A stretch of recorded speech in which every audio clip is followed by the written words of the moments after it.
En fin de journée, Tib rentra à son appartement, situé au premier étage d'un immeuble à 5 étages, relativement propre celui-là, au beau milieu du Westgate. C'était un appartement plutôt coquet. Là, Amelia, sa compagne, l'attendait. C'était une jeune portoricaine. Elle avait vécu toute sa vie dans cette rue du Westgate, où ses parents habitaient toujours. C'est à cette heure-ci que tu rentres ? Ouais, je suis passé à une bijouterie avant de rentrer du travail. Regarde ce que je t'ai ramené. Il lui offrit une montre. L'objet était étincelant. Oh, Tib, elle est magnifique. Comment t'as pu acheter une montre aussi chère ? Ah, ça faisait déjà quelques mois que je mettais de l'argent de côté pour pouvoir te l'offrir. Amelia baissa les yeux, le regard triste. Bah, qu'est-ce qui va pas ? Lou est passé tout à l'heure. Lou ? Mais il voulait quoi ? Il te cherchait avec Pyro, Antoine et Tols. Apparemment, il y a encore eu un braquage de banque aujourd'hui dans le centre, du coup, il voulait savoir où tu étais. Et tu lui as répondu quoi ? Que tu étais au travail, après quoi il est reparti.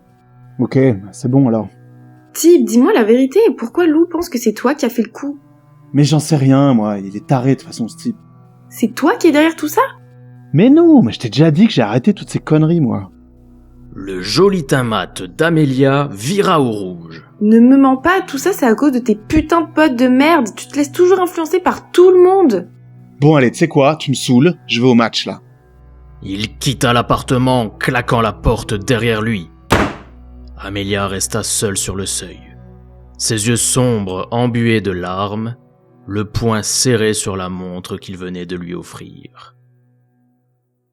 Tib se rendit au bar du quartier, l'Iron Way, dans lequel se déroulent régulièrement en son sous-sol des matchs de boxe clandestins organisés par Lou, le chef du plus gros gang du Westgate. Ah, Tib, t'es venu plus tôt finalement. Ouais, le match a déjà commencé ? Non, t'arrives juste à temps. Pyro vient juste de monter sur le ring là. Antoine et Tib se frayèrent un chemin à travers la foule, amassés dans la vaste cave sombre et humide de l'Iron Way. L'épaisse fumée de cigarettes rendait l'atmosphère irrespirable. Les gars de New Beach étaient venus en nombre pour parier sur leur boxeur. Il faut dire que ce dernier avait une excellente réputation. Il pouvait donc leur rapporter gros. L'écho des voix inarticulées de tous ces truands résonnait contre les épais murs en pierre de la cave. Comme à chaque fois lors de ce genre d'événement, il y avait beaucoup d'argent en jeu. Et certains addicts comptaient réellement sur une victoire pour pouvoir s'acheter leur misérable vie. C'est pourquoi Lou avait mis en place un important dispositif de sécurité. Il y avait des hommes armés dans tous les coins. Des fois que les types de New Beach fassent du grabuge, en cas de défaite de leurs protégés, faisant ainsi s'évaporer leur placement. Les spectateurs étaient à présent tous debout autour du ring, délabré au centre de la cave. Au milieu de celui-ci, un arbitre, habillé en majordome, prit la parole à plein poumon. Attention, mesdames et messieurs, les paris sont clos. Je vais demander à nos deux concurrents de venir me rejoindre au milieu du ring. Pyro n'avait même pas pris la peine de se changer. Il n'avait fait que retirer son débardeur et enfiler une paire de gants.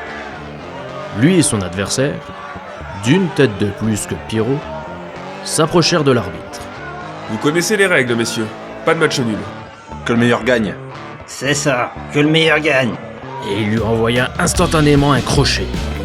Face à ce coup en traître, les gars du Westgate présents autour du ring bondirent d'indignation. On put entendre Tols crier « Enculé, t'as pas le droit de faire ça !» L'adversaire de Pyro profita que ce dernier soit sonné pour lui administrer 2 autres crochets au visage, ce qui fit tomber le pauvre Pyro à terre avant même d'avoir eu le temps de placer sa garde. En plus de ne pas avoir de soins médicaux, les combats de boxe clandestins étaient rarement équitables. On ne faisait guère attention à la différence de poids entre les 2 combattants avant l'organisation d'un combat. C'était pourtant la base dans ce sport lors des matchs officiels. Souvent mal arbitrés, les coups fourbes comme celui que Pyro venait de se prendre étaient hélas monnaie courante. Voyant son boxeur à terre suite à ce coup donné avant le début du combat, Lou, qui observait depuis le fond de la cave, aurait très bien pu mettre fin à la rencontre. Il était tout puissant ici, et il perdrait de l'argent si Pyro venait à s'incliner. Mais non, il regardait faire, sans broncher. Peut-être ne voulait-il simplement pas froisser les clients de New Beach venus dans son bar. Ou pas. Le regard serein que posait Lou sur Pyro laissait présager tout autre chose. L'arbitre avait commencé le décompte. Pyro reprit ses esprits et se releva péniblement. Son arcade était ouverte. Alors, tu veux encore? Petite fiotte. Ta gueule, et approche. Le boxeur s'approcha de Pyro et chercha à le frapper à nouveau. Pyro esquiva, une première fois, puis une seconde. Son adversaire, impatient, retenta sa chance avec un direct. Mais Pyro, plus explosif, passa sous sa garde et lui décocha un crochet dans la mâchoire. Le coup n'était pas fort, certes, mais il était humiliant. Pyro venait d'esquiver par 2 fois avant de venir gifler son adversaire avec une facilité déconcertante. Rouge de colère, des veines palpitantes sortant de son cou, l'adversaire de Pyro tenta à nouveau de l'atteindre avec un rapide direct du droit. Mais Pyro ne bougea pas. Il attendait, impassible, 2 pieds fermement ancrés au sol. Au dernier moment, il pivota, laissant le poing de son adversaire s'échouer dans le vide, à quelques centimètres de son visage.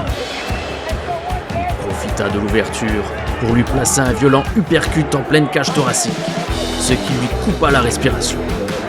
Il enchaîna avec une série de directs en plein visage. Il était si rapide que les spectateurs peinaient à suivre ses mouvements. Pyro ne s'arrêtait pas. C'était une vraie furie. Essoufflé, sonné et en perte de lucidité, l'adversaire de Pyro ne put parer le puissant direct qui suivit. Il tomba au sol de tout son poids, faisant ainsi sortir le nuage de poussière qui se cachait sous le ring. L'arbitre entama un nouveau décompte, mais le combattant de New Beach, trop sonné et désorienté, ne put se relever. Ainsi s'acheva la rencontre. Dès le premier round, la foule de New Beach n'avait plus que ses yeux pour pleurer, tandis que les autres, les mecs du quartier, en folie, acclamaient leur champion. Pyro, Pyro, Pyro, résonnait dans toute la cave.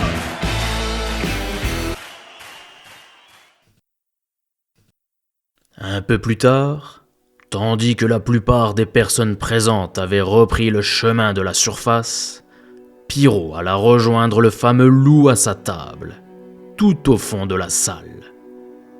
Celui-ci comptait l'argent qu'il venait d'amasser avec cette victoire, entouré de ses gardes du corps. C'était un homme assez musclé, lui aussi. Il était coiffé d'un petit chapeau blanc. Il avait une fâcheuse tendance à l'agressivité. Ce trait de caractère, joint à l'arme qu'il portait nuit et jour à la ceinture, ne rassurait guère son entourage. Son teint était pâle. Cela provenait sans doute du fait qu'il ne sortait que la nuit.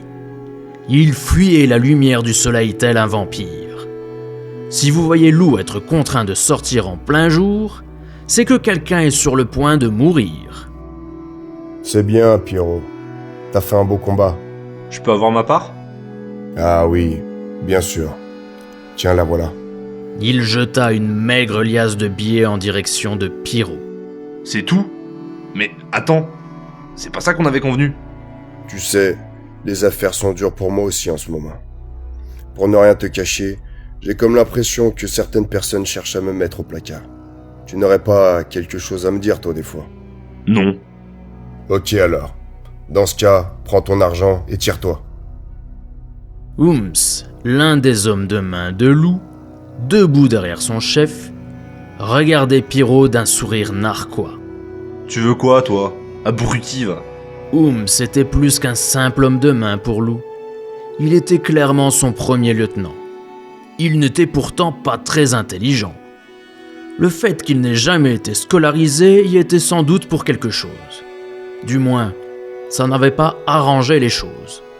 Car oui, disons-le clairement, Ooms était bête. L'œil bovin, toujours une clope en bouche, il avait les dents et la peau jaunies par le tabac. Pourquoi Lou avait choisi Ooms comme premier homme de main? S'il était si bête, me diriez-vous. Précisément pour cela, vous répondrez Lou. Holmes exécute les ordres sans jamais poser de questions. Car oui, lorsqu'on se pose trop de questions, on a tendance à exécuter un ordre moins bien et moins vite. Et Lou, lui, n'aime pas ça. Oh non, Lou n'aime pas attendre. Ce que Lou aime, c'est que les choses soient faites vite et bien. Une fois Pierrot parti, Lou s'adressa à Holmes. Habs, surveille-moi de près ces quatre-là. Je sens qu'il me la joue à l'envers.